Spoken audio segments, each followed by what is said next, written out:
আলাইকুম ওয়া রাহমাতুল্লাহি ওয়া বারাকাতুহু। ইন্নাল হামদুলিল্লাহি ওয়াহদা ওয়াসসালাতু ওয়াসসালামু আলা মান লা নাবিয়্যা বা'দা আম্মা বা'দু। আউযু বিল্লাহি মিনাশ শাইতানির রাজীম। বিসমিল্লাহির রহমানির রহিম। ফামা শাহিদা মিনকুমুস সাহরা ফালিয়াসুমহু। সমস্ত প্রশংসা ওই মহান আল্লাহ রাব্বুল আলামিনের জন্য,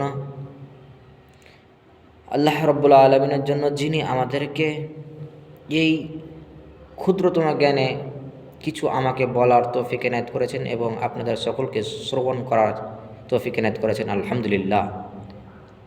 আজকে আমার বিষয় হচ্ছে যে যারা রমাজান মাস পেল তাদেরকে কি করতে হবে। আল্লাহ সুবহানাহু ওয়া তাআলা তিনি বলছেন, ফামা শাহিদা মিনকুমুস সাহরা ফালিয়াসুমহু। অর্থাৎ আল্লাহ রাব্বুল আলামিন তিনি বলছেন, তোমাদের মধ্যে যারা রমাজান মাস সুস্থ অবস্থায় পেল তারা যেন অবশ্যই সিয়াম রাখে। আমরা সিয়াম রাখি না অনেকেই, যেমন আমরা আল্লাহ রাব্বুল আলামিন তিনি বলছেন, ইয়া আইয়ুহাল্লাযীনা আমানু কুতিবা আলাইকুমুস সিয়ামু কামা কুতিবা আলাল লাযীনা মিন ক্বাবলিকুম লাআল্লাকুম তাত্তাকুন। হে ঈমানদার ব্যক্তিগণ, তোমাদের উপর রমাজান মাসে সিয়ামকে ফরজ করা হলো। যারা একমাত্র আল্লাহ রাব্বুল আলামিনের উপর ঈমান এনেছে তাদেরকে তিনি বলছেন যে তোমাদের ওপর সিয়ামকে ফরজ করা হলো। আল্লাহ সুবহানাহু ওয়া তাআলা সারা পৃথিবীর মানুষকে ডেকে বলেননি। আর কি বলেছেন আল্লাহ রাব্বুল আলামিন? তিনি বলছেন, যেমন তোমাদের পূর্বপুরুষদের প্রতি ফরজ করা হয়েছিল একইভাবে তোমাদের ওপর ফরজ করা হলো। কেন?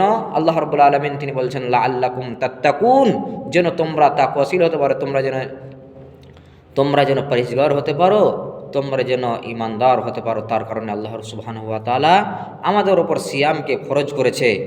আর আমরা যদি এই সিয়ামকে পেয়ে, আমরা মুসলমান, আমরা সিয়ামকে পেয়েও যদি আমরা অবহেলা করি, আমরা যদি সিয়াম না রেখে আমরা যদি বাহানা করি যে আমাদের জ্বর হয়েছে, আমাদের আর কিছু হয়েছে, এই বাহানা যদি করি, তাহলে কিয়ামতের দিন আমরা আল্লাহ সুবহানাহু ওয়া তাআলাকে জবাব দিতে পারবো না। তাই আমাদেরকে সিয়াম রাখতে হবে। আল্লাহ সুবহানাহু ওয়া তাআলা কত সুন্দর করে তিনি বলেছেন, ফামা শাহিদা মিনকুমুস সাহরা ফালিয়াসুমহু। তোমাদের মধ্যে যারা রমাজান মাস পেল, আমরা যারা সুস্থ অবস্থায় রমাজান মাস পেয়েছি, আমরা এই সুস্থ অবস্থাটা আমাদেরকে কাজে লাগাতে হবে। আমরা এখনই যদি আমরা বেমার হয়ে যাই, আমাদের যদি অসুস্থ হয়ে যায়, তাহলে আমরা সিয়াম রাখতে পারবো না। কিন্তু আমাদেরকে আল্লাহ সুবহানাহু ওয়া তাআলা তিনি কত সুস্থ রেখেছেন।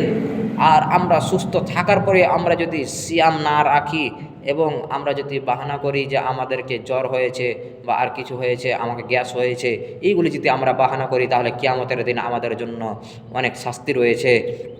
কিয়ামতের দিন আমরা আল্লাহ সুবহানাহু ওয়া তাআলা যখন আমাদেরকে সওয়াল করবে, কিয়ামতের দিন আল্লাহ সুবহানাহু ওয়া তাআলা যখন আমাদেরকে পুছ করবে যে তোমরা সিয়াম কেন রাখোনি, তখন আমরা কিছু জবাব দিতে পারবো না। তাই আমাদেরকে সিয়াম রাখতে হবে। একমাত্র আল্লাহ রাব্বুল আলামিনকে ভয় ভীতি করেই সিয়াম রাখতে হবে। আল্লাহ সুবহানাহু ওয়া তাআলা এর প্রতিদান দেবে। আল্লাহ রাব্বুল আলামিন তিনি বলছেন যে পৃথিবীতে যতগুলো আমল রয়েছে সমস্ত আমল আমার ফেরেশতা দ্বারা আমি লিপিবদ্ধ করাই, কিন্তু সিয়াম যে এমন একটি ফজিলত ইবাদত, এমন যে একটি ইবাদত যার বিনিময়ে আমি আল্লাহ রাব্বুল আলামিন তার সওয়াব দেব। আমি আল্লাহ রাব্বুল আলামিন সেই যদি সিয়াম রাখে, তাহলে পরে আমি নিজেই তার প্রতিদান দেব। তাহলে পরে আর কোনো এমন আমল নেই।